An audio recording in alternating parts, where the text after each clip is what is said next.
देश में धूमधाम से सम्राट अशोक विजय धम्मदशमी का महापर्व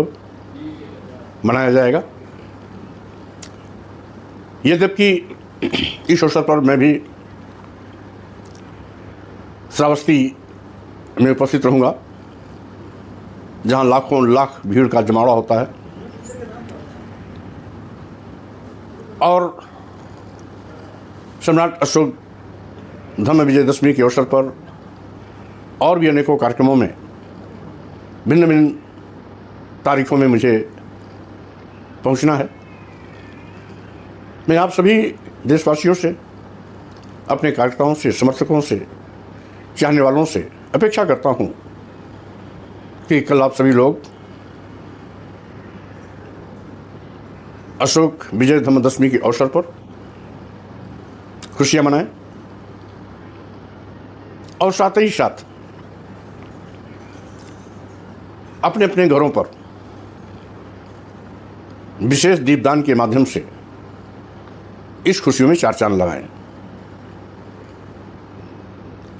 जहां पर बिजली उपलब्ध नहीं है, दिया जलाएं, मोमबत्ती जलाएं।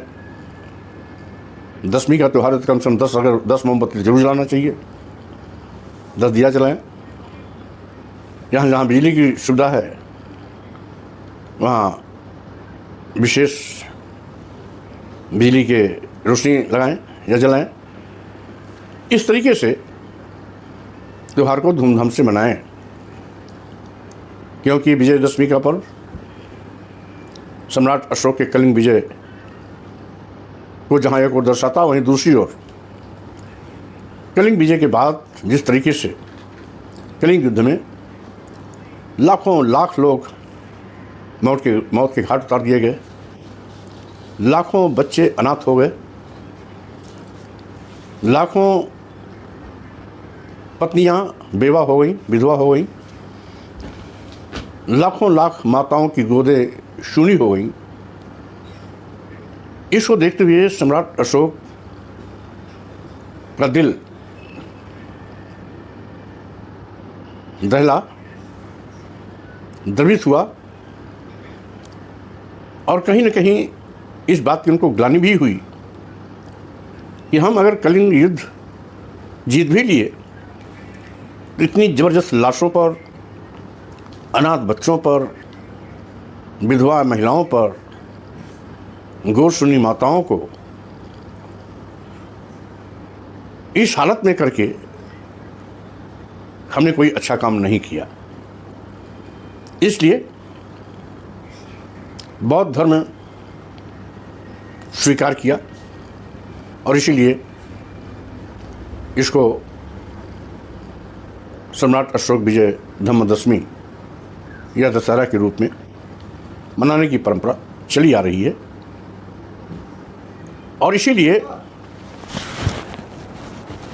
बाबा साहब डॉक्टर अंबेडकर ने भी अशोक विजय दशमी के अवसर पर लाखों लाख लोगों के साथ नागपुर में दीक्षा भूमि पर बौद्ध धर्म ग्रहण करके उन्होंने पूरे देश के गरीब, वंचित, शोषित, पीड़ित, दलित, आदिवासी, पिछड़े या धर्म के नाम पर लूटे गए, उपेक्षा के शिकार बनाए गए, तिरस्कृत किए गए लोगों से कहा था, अय बहुजन समाज के लोगों, तुम्हारे सम्मान स्वाभिमान का रास्ता बुद्ध के रास्ते पर जाता है। बुद्धं शरणं गच्छामि, धम्मं शरणं गच्छामि, संघं शरणं गच्छामि का उद्घोष कर डॉक्टर बाबा साहब भीमराव अंबेडकर ने न केवल बौद्ध धर्म ग्रहण किया बल्कि हम सभी लोगों का मार्गदर्शन भी किया कि समूचे बहुजन समाज के सम्मान का रास्ता बुद्ध के रास्ते जाता है। आज इस अवसर पर जैसा कि आज़ादी के 79 वर्षगांठ को हम मना चुके हैं, फिर भी